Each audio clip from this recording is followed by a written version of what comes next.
What if every political system that has ever existed carries inside it a hidden self-destruct button, not an enemy from outside, not economic collapse, not war, but something built into the very architecture of power itself, a flaw so fundamental that even the best designed constitutions can't outrun it forever. 2,300 years ago, one man noticed it, he cataloged it, he gave it a name, and everything he wrote about why governments fall reads like it was written yesterday.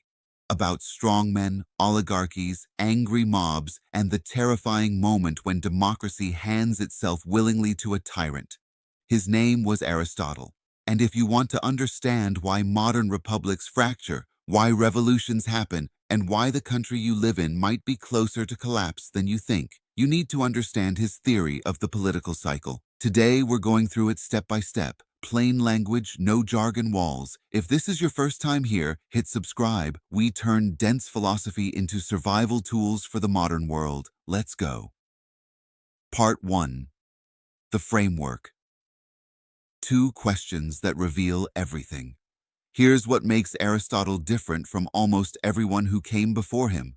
Most people define governments by structure. Is there a king, a senate, a parliament? Do they have elections? Aristotle said structure is half the story. To know whether a government is healthy or dying, you need a second question. Who does the power actually serve? He combined both questions into a simple grid. And once you see it, you'll never look at politics the same way again. 6 possible combinations fall into place like this. Row 1, rule by one person. When one person rules for the common good, Aristotle calls that monarchy. Think kingship as public service. The ruler sees himself as guardian of the city, not owner of it. But when that same single person uses power only to enrich himself, when law becomes his personal tool, when critics disappear, when the treasury becomes his private bank, monarchy rots into tyranny. Same man ruling. Completely different moral universe. Row 2, rule by the few. When the few who govern are genuinely the wisest, most educated, most virtuous citizens acting for everyone's benefit, that's aristocracy. Literally, rule by the best. But let's be honest about what usually happens instead. Over time, the best becomes the richest. Elite families treat public offices like family property. Laws get rewritten to protect wealth, not justice. That is oligarchy. Rule by the rich for the rich. Row 3, rule by the many. Now, this is where people get confused because Aristotle uses these words differently than we do. When many citizens participate under law, respecting minority rights and seeking genuine balance, he calls that polity. And this was actually his favorite form of government. But when the majority grabs power only to serve its own faction, plundering the rich, exiling enemies, bending courts to mob will, that corrupted version he simply called democracy. Again, for Aristotle, democracy wasn't the ideal. It was the warning sign. Notice the pattern now? Every good form contains within it the seed of its own corruption. Monarchy births tyranny. Aristocracy births oligarchy. Polity births chaotic democracy. 3 good forms, 3 rotten versions, 6 positions on the map. But here is the terrifying part. They don't stay put. They move. They slide. They rotate. And understanding how they slide is exactly how you predict where your society is heading next. Part 2, the cycle in motion, how the rot spreads.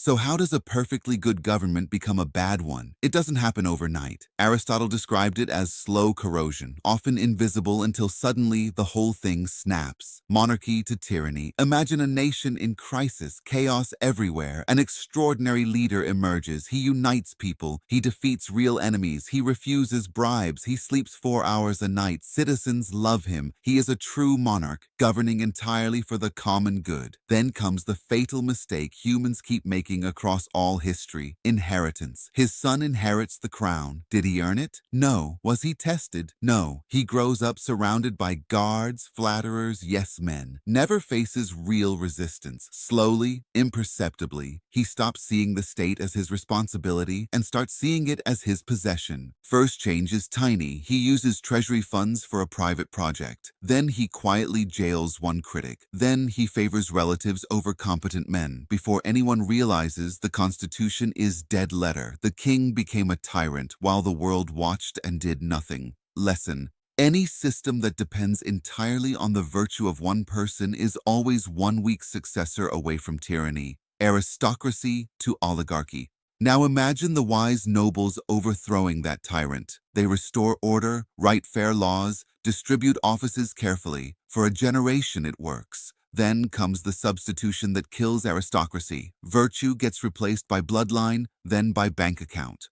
How do you know who belongs to the ruling class anymore? Is it wisdom, public service, moral character? No, it's whose father sat in that seat. Then it's whose family owns the most land. Then it's whose money buys influence. Laws shift subtly. Debt enforcement becomes harsher against poor taxpayers. High offices require property qualifications. Ordinary citizens feel locked out permanently. From outside, the government still looks noble. On the inside, it's become a protection racket for elites. That transition from aristocracy to oligarchy is usually silent. No violence needed, just institutional privilege crystallizing around money. Aristotle saw it repeatedly in Greek city-states. You probably see it in headlines today. Polity to corrupted democracy to tyranny, the full loop polity, balanced constitutional mixed government is Aristotle's practical favorite. Rich and poor represented, strong middle class buffering extremes, law reigning over passion. But here lies the trap.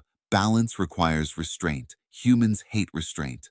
Eventually, a leader appears who tells the frustrated majority exactly what they want to hear. The elites are stealing from you. Law protects them, not you. I alone speak for real people. This figure, Aristotle called him the demagogue, dismantles respect for institutions piece by piece. Courts become elitist obstacles. Minority protections become unfair privileges. Checks and balances become chains holding back the people's will. Now you've slid from polity into Aristotle's dangerous version of democracy. Majority rule without law, driven by resentment rather than justice. And here is where the cycle turns truly dark. Disorder exhausts the public. Constant fighting wears people down. Productivity drops.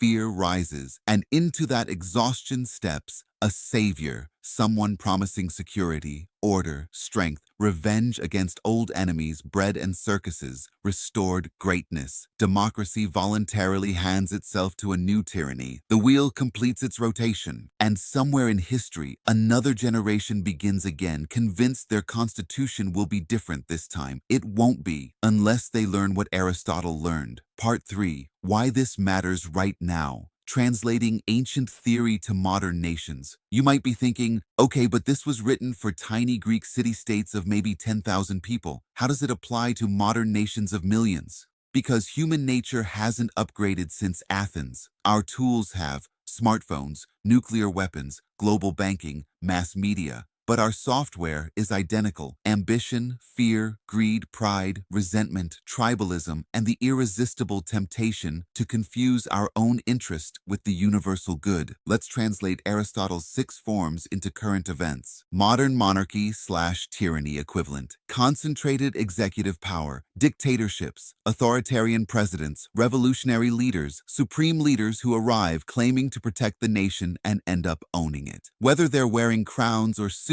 doesn't matter to Aristotle. What matters is, do they serve the law or do they serve themselves? If the answer shifts towards self-service, you are watching monarchy decay into tyranny in real time. Modern aristocracy/oligarchy. Today, this looks like technocratic elites, party insiders, bureaucratic networks, corporate political complexes, or any group that genuinely believes only properly credentialed people should rule, and then conveniently discovers that properly credentialed means people exactly like us. When policy consistently favors donors over citizens, when access to power costs money, when office becomes an investment class, congratulations. You're living in Aristotle's oligarchy regardless of what your constitution says. Modern polity versus democracy debate. This hits hardest because our age identifies itself as democratic. But Aristotle would force us to ask harder questions. Does your majority respect minority rights? Are institutions protected from temporary passionate majorities? Or does politics feel more like zero-sum warfare between identity groups where winning is everything and compromise is weakness? If that last sentence felt familiar, Aristotle might say, you're already in the danger zone between healthy polity and corrupted democracy. And here's the scariest part. The demagogue pathway. History is full of elected leaders who began by attacking elites in the name of the people, ended up attacking the law itself, and eventually convinced their followers that only they embodied the national will. France in the 1790s, Germany in the 1930s, Venezuela in the 2000s, multiple cases across Asia, Africa, Latin America, Eastern Europe. The script repeats because human psychology repeats. Aristotle mapped the psychological fault line 2 millennia ago. Democracy, exhausted by internal conflict, frequently volunteers for its own replacement by a tyrant. Part 4. Can we stop the cycle? Aristotle's Stability Toolkit. If the cycle seems inevitable, don't despair yet. Aristotle didn't think destiny was fixed. He thought cycles could be stretched, slowed, sometimes interrupted, if specific ingredients were present. Ingredient number 1. The middle class is everything. This might be his single most underrated insight. Aristotle argued that regimes survive longest when they possess a large, stable middle class, neither desperate enough to support reckless revolution nor arrogant enough to enable cruel oppression. The middle values moderation. They negotiate. They compromise. When inequality hollows out the middle class, the poles pull apart and the center cannot hold. Look around modern economies right now. Ask yourself, is the middle class growing or shrinking? Aristotle's answer determines your stability forecast. Ingredient number 2, real rule of law, not decorative rule of law. Law must bind the powerful. When leaders can selectively ignore statutes, evade consequences, manipulate prosecutions, or weaponize legal systems against opponents, corrosion accelerates exponentially. Aristotle knew this. Justice either applies equally or it applies nowhere. There is no safe partial immunity. Ingredient number 3, civic education intentionally aligned to your constitution. Democracies need democrats, citizens who value compromise over domination. Mixed polities need moderates. But nobody naturally produces those citizens. Education must intentionally teach the habits that sustain your specific system. If schools, media, and culture celebrate extremism, impatience, and zero-sum victories, they are educating citizens to destroy the very constitution they claim to honor. Ingredient number 4, avoid hubris among leaders.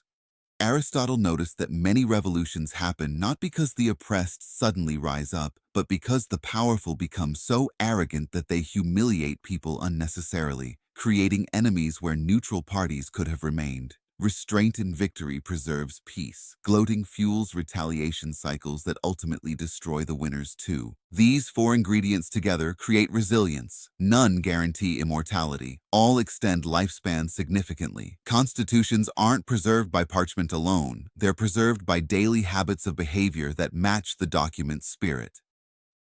The final diagnostic. Where are you on the cycle?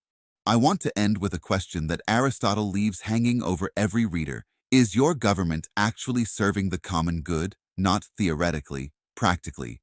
When policies pass, ask, who primarily benefits? When crises strike, who sacrifices first? When elections happen, do candidates offer visions for everyone, or just fuel for their base? When institutions fail, are they reformed or hijacked? When the rich get richer faster than growth justifies, is that competence or capture? When the poor demand redress, do they seek fairness or revenge? Aristotle's genius was giving us a diagnostic tool disguised as ancient history. We can run the test anytime, anywhere, on any regime, past or present. Monarchy minus virtue equals tyranny. Aristocracy minus merit equals oligarchy. Polity minus law equals corrupted democracy. And corrupted democracy exhausted equals tyranny reborn. Wherever you live right now, whatever flag flies above your capital, locate yourself on that map honestly, because knowing where you stand is the first step toward choosing where to go. If you found this useful, please share it. These ideas deserve more than footnote status in philosophy classes. They belong in the bloodstream of active citizenship. Subscribe if you want more episodes where ancient wisdom meets modern survival skills.